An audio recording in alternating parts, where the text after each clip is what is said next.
ओम नमः शिवाय। हर हर महादेव। भगवान सदाशिव के चरणों में, सभी भक्तजनों के चरणों में प्रणाम करके आज की कथा को आरंभ करते हैं। आज की कथा में प्रवेश करते हैं।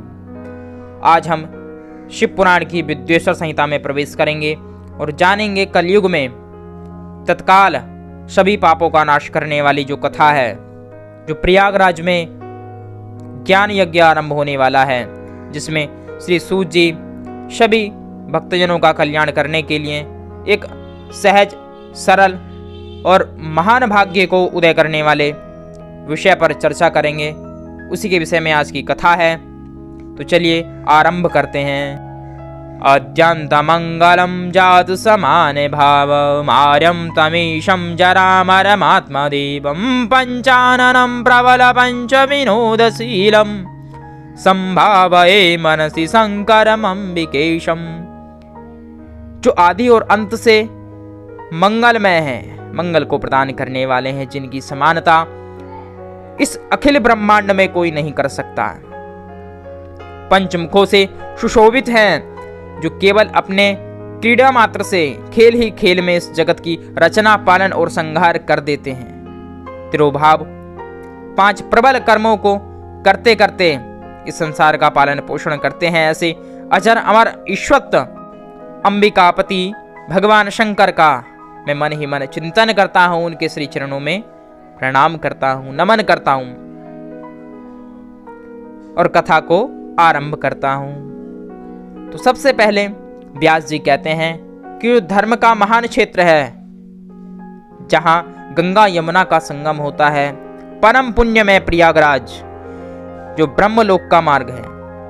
सत्यव्रत में तत्पर रहने वाले महातेजस्वी महाभाग महात्मा मुनियों ने मिलकर एक विशाल ज्ञान यज्ञ का वहां पर आयोजन किया है।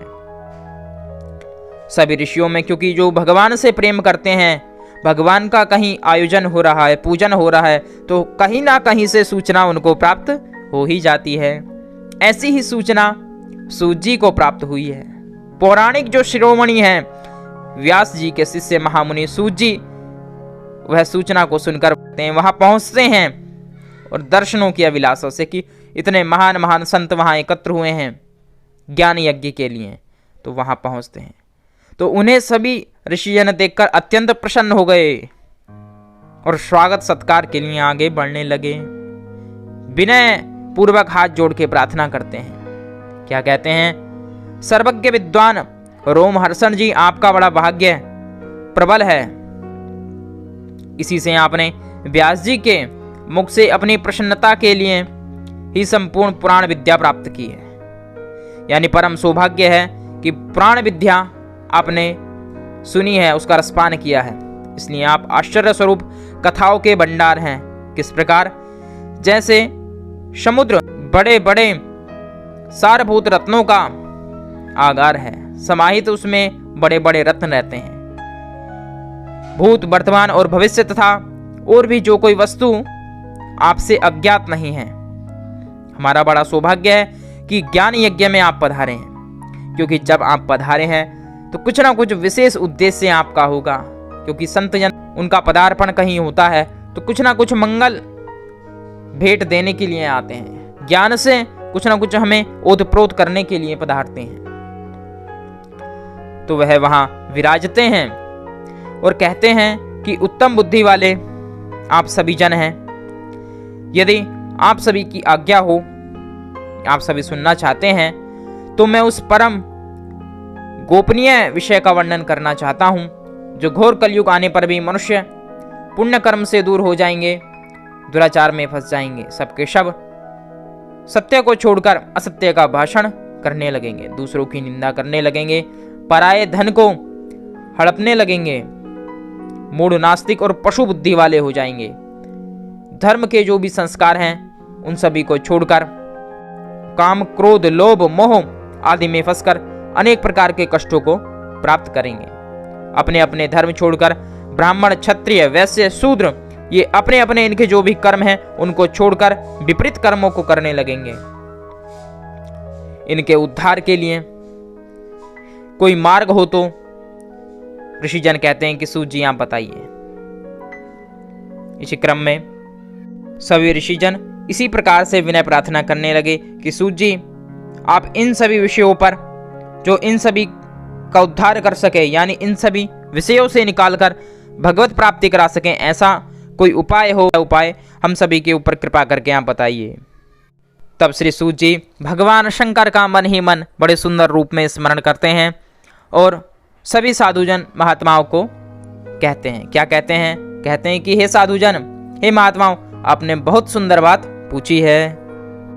कहते हैं प्रत्येक जीव के कल्याण के लिए और आप सभी के उद्धार के लिए मैं उस महान पुराण का वर्णन करने जा रहा हूं जो कलिकाल कलयुग में सभी जीवों का उद्धारक होगा। वह है श्री शिव महापुराण।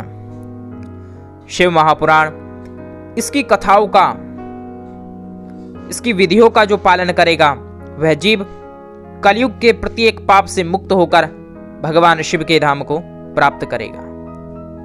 क्योंकि यह शिव पुराण कोई सामान्य नहीं है, वेद के ही तुल्य इसका प्रभाव है, वेद के समान ही पुण्य फल की प्राप्ति करा देने वाला है। कलिकाल कलयुग में सबसे उत्तम, सबसे महान यह कहा गया है। इसके विषय में श्री सूत जी कहते हैं, इस वेद कल्प पुराण का सबसे पहले भगवान शिव ने ही प्रणयन किया था।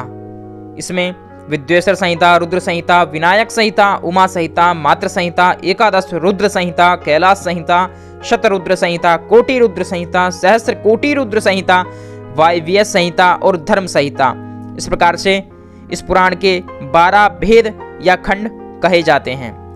क्रमशः आदर पूर्वक सभी यहाँ पर ऋषिजन सुने। विद्वेश्वर संहिता में 10,000 श्लोक हैं। रुद्र संहिता, विनायक संहिता, उमा संहिता और मातृ संहिता में प्रत्येक में 8-8 हजार श्लोक हैं। प्रत्येक में 8-8 हजार श्लोक हैं। ब्राह्मणों 10 रुद्र संहिता में 13,000 श्लोक हैं।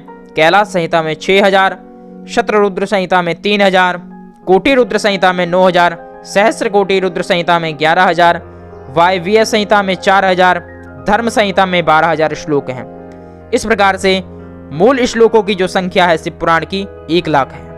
परंतु व्यास जी ने अपनी कुशाग्र बुद्धि से उसी शिव पुराण को जो 1 लाख श्लोकों वाला है, संक्षिप्त रूप में उसको 24,000 श्लोकों में वर्णित करके लिख दिया है। किसके लिए? कलयुग के प्रत्येक जीवों के उद्धार के लिए। फिर इसमें 7 संहिताएं बन गई हैं। सतयुग, त्रेता, द्वापर, कलयुग आदि में अलग अलग में शिव पुराण को संक्षिप्त करते करते सहज रूप में सभी भक्तों तक पहुंच सके, ये कार्य व्यास जी ने संपादित किया है। कहा जाता है कि पूर्व काल में भगवान शिव ने 100 करोड़ श्लोकों का एक महान पुराण ग्रंथ लिखा था। उसकी रचना की थी भगवान शिव ने, जिसमें 100 करोड़ श्लोक थे। लेकिन वहीं द्वैपायन व्यास जी ने और अनेक महर्षियों ने 18 भाग उसके किए और उसकी जो श्लोकों की संख्या थी वह धीरे धीरे कम कर दी, क्योंकि इतनी विस्तार संख्या में कोई भी भक्त उसको श्रवण करने में बहुत समय लग सकता है और इतना समय कलयुग में मनुष्य के पास नहीं रहेगा। इसलिए कलयुग को देखते हुए भी पुराणों का जो है जितना भी विस्तार था उसको कम कर दिया गया। यानी संपूर्ण जो पुराण थे 18, उनके श्लोकों की संख्या 4 लाख हो गई। उसके पश्चात व्यास जी ने 18 भाग उनके बांट दिए और जो हमारे 18 पुराण हैं उनमें श्लोकों की संख्या कम से कम करके सहज सरस रूप में सभी भक्तों तक इस ग्रंथ को, इस पुराण को पहुंचाने का जो कार्य किया है श्री व्यास जी ने किया है। और जो भी इस परम गोपनीय और महान पुण्य को देने वाले सदग्रंथ भगवान शिव के परम प्रिय शिव पुराण का श्रवण रसपान करता है या गान करता है, वह भगवान को परम प्रिय होकर सदगति को प्राप्त करता है। बोलिए सदाशिव शंकर भगवान की जय। आगे श्री व्यास जी कहते हैं कि सूत जी कथा सुना रहे हैं, कह रहे हैं कि शिव पुराण में भक्त, ज्ञान और वैराग्य, इन तीनों का प्रीति पूर्वक जो गान करता है, जो ध्यान करता है, उसे परम तत्व की प्राप्ति होती है। इन्हीं विषयों को सुनकर कुछ महर्षियों में परस्पर वाद विवाद होने लगा। कुछ कहने लगे अमुक वस्तु जो है सबसे उत्कृष्ट है, कुछ कहने लगे अमुक वस्तु उत्कृष्ट नहीं है। तो जब ऐसे वाद विवाद होने लगा, शंका बढ़ने लगी, तो सभी हाथ जोड़कर ब्रह्मदेव के पास पहुंचते हैं और ब्रह्मा जी से कहते हैं कि प्रभु, आप संपूर्ण जगत को धारण पोषण करने वाले हैं, समस्त कारणों के भी कारण हैं। हम ये जानना चाहते हैं कि संपूर्ण तत्व से परे परात्पर पुराण पुरुष कौन है। तब ब्रह्मदेव कहते हैं कि जहां से मन सहित वाणी भी उन्हें ना पाकर लौट आती है, जिन्हें ब्रह्मा विष्णु रुद्र इंद्र आदि से युक्त यह संपूर्ण जगत समस्त भूत एवं इंद्रियों के साथ पहले प्रकट हुआ है, वे ही देव महादेव सर्वज्ञ संपूर्ण जगत के स्वामी हैं। ये ही सबसे उत्कृष्ट हैं। भक्ति से केवल इनका साक्षात्कार किया जा सकता है, दूसरा कोई भी उपाय दर्शन का इनके नहीं है, क्योंकि ये ही सारे भवबंधनों को काटने वाले हैं। जो लोग प्रत्यक्ष वस्तु को आंख से नहीं देख सकते, यानी कुछ वस्तुएं ऐसी होती हैं जिनको हम प्रत्यक्ष आंख से नहीं देख सकते, लेकिन उन वस्तुओं का रसपान हम अपने श्रवणेंद्रिय यानी कान के माध्यम से कर सकते हैं, सुनकर उसको महसूस कर सकते हैं, उसको जान सकते हैं। ऐसे ही सबसे पहले शिव तत्व की प्राप्ति के लिए श्रवण किया जाता है, इसके पश्चात ही मनन और चिंतन किया जाता है, कीर्तन किया जाता है। तो सबसे पहले आपको श्रवण करना चाहिए, यानी शिव पुराण की कथा को सुनना चाहिए, साथ ही कीर्तन, और इसके पश्चात उस सदग्रंथ पर जो आपने सुना है आपको मनन करना चाहिए। इससे ही आपको परम सिद्धि परम तत्व की प्राप्ति होती है। बोलिए सदाशिव शंकर भगवान की जय हो।